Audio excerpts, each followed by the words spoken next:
You are looking at Julian's pronunciation guide, where we look at how to pronounce better some of the most mispronounced words in the world, like this other curious word. But how do you say what you're looking for today?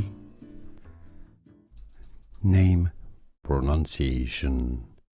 From Old Norse, a term for eitr or poison. In Nordic mythology, Eitr,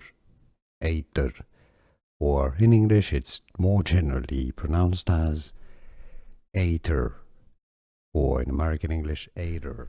Here are more videos on how to pronounce more confusing words and names too many mispronounced. Like this video if you found it useful. I appreciate your support. I'll see you soon and thanks for watching.